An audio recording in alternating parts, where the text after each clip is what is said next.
Along with Josh Komnick, Jeff Benjamin with you. Railers with a 14-13 advantage on the floor for the Railers. Tyler Horsham back in. Got Will Podbelsic, Joey Olden, Gavin Block, and Austin Cruz in the lineup for the first time. And he's greeted by a forearm from Brinker as he tries to cut through. Cruz, high post, gets it out to Olden. Railers, all their points coming on threes except for that one 2-point basket from Podbelsic, very similar to last night. Podbelsic with a crossover now to Joey in the lane. Bounces over to Gavin, little 8-footer, rolls over, no good. Yeah, good pass by Joey too, though. Got in penetration into the middle, and Gavin kind of shot it, but didn't. He kind of backed away from it, almost like a fadeaway. He's got to go up strong and shoot his normal jump shot. Thrown away as Austin was going to reach up and grab it. Instead decided to let that one go. A turnover on Moline.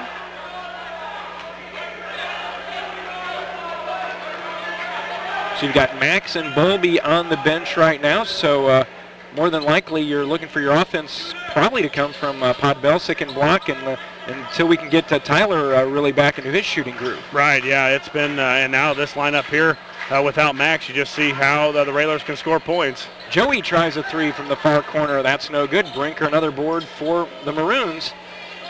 Minute gone by in the second. We're holding at that score at the end of one. It's 14-13 Railers.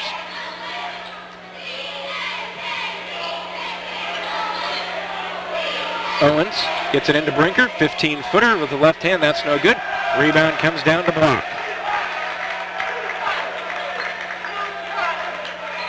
Gavin into the front court, hands back to Olden. Podbelsic makes a move on the baseline. He's going to go strong, and he got hammered.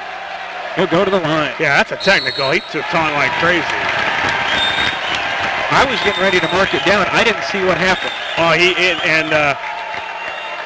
Brian Brinker had a block shot, but he got called for the foul, and he told Podbelsic about it the whole way he went to it, and boy, that's just right in front of the official. I was waiting. I didn't think he was going to see it, but it was clear he was in Pod's face. So now Podbelsic will be at the line, shooting free throws. First one on the way, left it short. Yeah, I think he's going to be coming out pretty quickly after that. That's pretty much inexcusable. Second one for Pod goes down. He now has 6 on the night. 15-13. Gavin Block will step to the line. He will shoot the technicals. 6:28 to go. Gavin's first free throw on the way. Up and good. Yeah, Gavin's been hot, 7-7 from the line, I think, last night. Jeff, if I remember my stats from this morning, talking with Coach Al, but he was near perfect from the line. Second one falls off, and yeah, he was 7 of 7 last night, and in fact, up until that miss right there, the last free throw he had missed were the technical free throws at SHG. Okay. So Gavin 1 of 2. Railers up 16-13 and the basketball. They skip it across the top to Joey. Back on top between the circles to Cruz. Cruz hands over to Horsham. Block a little contact, no call. Corrals it at the top of the key, now to Joey. To Cruz. Cruz going to dribble baseline. Finds it over to Podbelsic as he's falling out of bounds. Gets it over to Horsham. Yeah, just a little out of sync. You can tell when the Railers are out of sync just a little bit without Max on the floor. 5:50 to go. Austin's going to make a move. Gets baseline, pulls back, and then Gavin's going to be called 4 steps before, and I think he would have maybe lost it anyway. Yeah, it looked like, and what he was trying to do was swing the ball quickly over to Tyler because Tyler didn't have anybody on him, but took a step before he passed, and it was a clear travel. Still in the backcourt, Owens facing a double team of Olden and Podbelsic. Viscontine now into the offensive zone for Moline. Moline coming in at 17-11. As Josh said earlier, remember the Western Big Six. Probably as 3 is on the way. That's not going to go, but Tyler's going to be whistled for the foul, and that's going to send Moline to the line shooting at 3. Probably distance-wise from farthest to farthest, probably the largest gap there is in any conference that I know of. Yeah, they've got some travel in that conference going on, but there that time Tyler went out on the 3 and A lot of times when you shoot that three and you come down, if you grow any contact anymore, these guys are getting so good at acting, and any type of contact, well, they're going to fall back. Scontine misses the first, hits the second. 16-14. Bowlby Cook in, Podbelsic and block out. 5:26 left. That one goes down as well. Back to a 1-point game, 16-15. Moline hanging in there. But as Coach Alexander has alluded to, this is not going to be just a win on the schedule for the Railers. As Tyler hits a three, oh no, it spins out. Oh, I think he's just trying to find that rhythm back too. That one would have been a big one to go down right at the top of the key. Nice dribble up, and just went right around the rim and out. Can't buy one right now for Horsham. 5 minutes to go. Moline, this trip down, can take the lead. Something they have yet to have. Nice left-hand move by Weiss, but he missed the shot badly. So now Max into the front court. Joey on the right side, on top to Horsham. 16-15, Railers with the 1-point lead.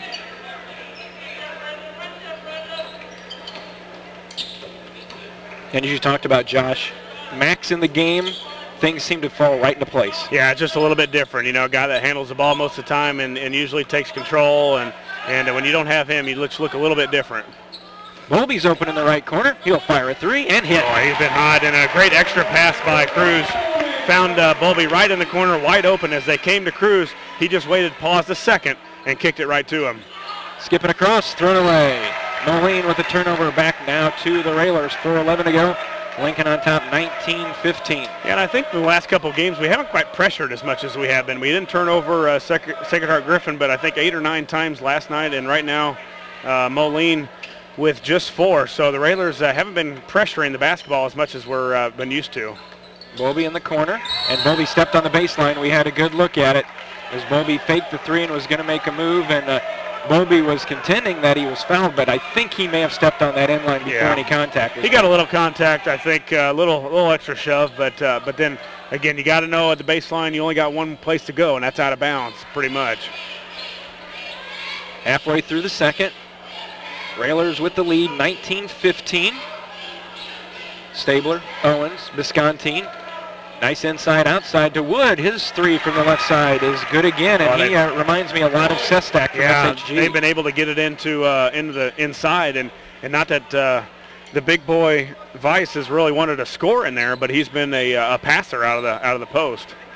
Cook go by the screen of Cruz. Strong move, and Max is going to go to the line, and he'll shoot too. Good strong move by Max as Weiss picks up foul number 1. Yeah, I love when the Railers, and when you get into the paint, and you got a big man coming at you, you know they're going to try and block your shot. Get into their body, draw contact, and the last thing you're trying to do is make the shot. You just want to get fouled and get to the free throw line and hope that you get it up and in. Max's free throw off the front of the rim. That's no good. Railers have struggled early here tonight, just 2 of 5 from the line.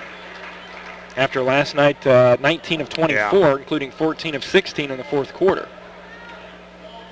Max came in tonight a 70% free throw shooter, averaging just a little over 11. Second one will go down. Max now with 4. Now Railers need a couple stops here and grow this lead. 3:25 left in the second quarter. The Railers up just 2 points. We need a couple stops. Tipped away. Biscontine still in the backcourt, where they got to be close to a 10 count. Owens does get, but now he's trapped in the corner. That's not a good spot to be in. And we've got a timeout taken by Moline. Coach Schimmel, Podbelsic saved a possession for the Railers early on. Coach Schimmel saved that one because Owens went the one place you never want to go against the Railer defense, and that's in the corner just across half court. You like that rule where the coaches can call timeout? I don't know. I'm kind of torn both ways. You know, you see it all the time. Anybody gets in trouble, but I lean toward maybe it should be on the players a little more. You know, you got to be smart enough in that situation that if you need a timeout, call one. You prepare the kids as a coach to those situations. I'll tell you what, if it saves us an opportunity to head to Peoria, I don't care who calls. Yeah, not that they're going to change it because what we think, but yeah. It's one of those I think 50-50 where people like it. It's also one of those, do you foul when you're down 3, those type of situations. Or also if someone's grabbing the ball, jumping out of bounds and trying to take a timeout, you count that, you know, so. So after the timeout, Horsham, Bulby, Podbelsic, Cook, and Block starters on the floor for the Railers at the 3-minute mark of the second quarter. Just a 2-point advantage for Lincoln. It's been a tough one here so far tonight. Yeah, it hasn't. Not a lot of fouls called. You know, last night was a foul fest and very tick-tacky called, but not with this group tonight. Viscontine's 3 off the right side. Stabler tried to grab the rebound, get it by Bulby, and we've got a foul as Ed covered up nicely, and a foul is going to be whistled on the Maroons. That's going to go against Stabler. Yeah, Ed's been strong on the boards lately. Him and Gavin both. Railers out-rebounded Sacred Heart Griffin 27-21, and mainly due to Max also had 6 rebounds last night. Max with the left-hand dribble, hands to Horsham. He'll fire a 3. Max is up and good again. Good job by Horsham. He had the 3. I think he wanted to take it, but he's felt, you know, I'm not on right now, and right now Max is. I'll get it over to him, and he drains it. Find the hot hand. Railers are back up by 5. Nice pass to Stabler, and he just couldn't hang on to it. Yeah, I think just a little more pressure. You know, we turn up the pressure against them. I don't know that they can handle it real well. They've shown where they will turn the ball over now 6 times for Moline. So the Railers, I think if they turn up the pressure a little more, will definitely be an advantage. Max over to Podbelsic on the right side. Gets back out to Bulby. Tyler on the left side looking for some help. Now he'll dribble out near the timeline. Watched by Wood. Max. Top of the key. Hands to Gavin. Gavin, contact on Wood. And you know, Josh, you talk about the pressure, and it may seem kind of odd to say this, but there's a difference between bringing the ball up and handling pressure. Moline can bring the ball up. Right. But when the pressure's applied, things start going bad. Well, anytime we've got them into traps or anytime with a little pressure on them, they've turned it over. Tyler doesn't get the 3 to go down, but Bulby set a great screen, and Stabler ran right through it and leveled Ed, so Ed's going to go to the line. Yeah, and I think their coach is a little upset about the fouls, but, sir, when you just blast somebody through a screen, that's generally a foul. Stabler picks up his second. 6'7" senior Josh Larson will check in for the first time. Bulby, 1 and the bonus. See if we can get some free throws to go down here. Ed trying to get in the double figures. Nice. He does. His shot is just picture perfect with a nice rotation. The tall release point. Bulby has got the form going, and it's paying dividends here early tonight. Second one good as well. Bulby now with 11. Railers have stretched it out to 7. 25-18. Minute 45 to go here in the second quarter. Wood. He's the guy you got to keep an eye on because he's been able to find himself way too open and get some easy looks at 3s. Yeah, and usually it goes into a vice and then goes out. Viscontine's 3 is no good, and they're going to get Max with a push in the back. Yeah, Max has got to get down there earlier. He's got to get down there earlier to cover up that backside rebounding spot, and the big man from Moline beat him to the spot, but you got to get down there and get rebounding position. And you know, it's funny, we talked about it last night with one of the fouls that we didn't think was a foul on SHG, what we got a break on. A lot of times it's the angle of the official. He thinks he knows what he saw, but maybe that didn't happen, and that could have been the case there with Max. Well, I tell you what also happens is the guy mistimes his jump. It looks like you've been shoved a lot too. Gavin trying to go over, but he gets the rebound. Max mishandles it a little bit. I'll pull it up to Podbelsic. He'll fire away, and he will hit. Yeah, and he got hit on the release too. After the release, Podbelsic, you saw his arm go back, and that's all contact. But Podbelsic showing great concentration right now, and some of his shots have been right in the Maroons' face. Railers have slowly crept out now to a double-digit lead. It's 28-18, 60 seconds to go here in the first half. Owens over to Wood. He's on Podbelsic's side. I'm probably going to bet he's not going to get a 3 off over Will. Yeah, I think the pressure's starting to turn up a little bit on the Railers too. Larson with a nice move as he gets it to go down. 28-20, Moline back to within 8, 35 seconds to go.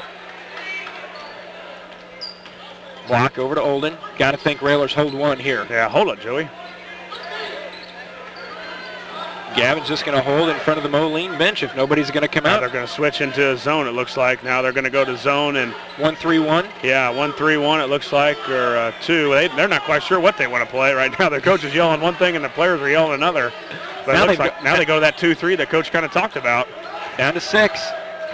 Holden coming across. There's Ed. Off the glass. Missed it. Ball fighting for it. Ball tipped out of bounds. Last touch by Moline. Boy, perfect play, too. Right under the basket, and Bowlby usually makes that baby. 28-20, a tenth of a second to go, so really nothing can happen in less than 0.3. So I'm not sure why you put Devin Struble, a 5'9" senior, in.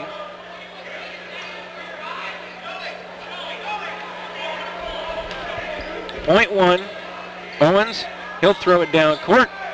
They try a tip play, wouldn't go down. Our score at half. Lincoln, 28. Moline, 20. Back with our halftime in a moment. You're listening to Lincoln Railer Basketball.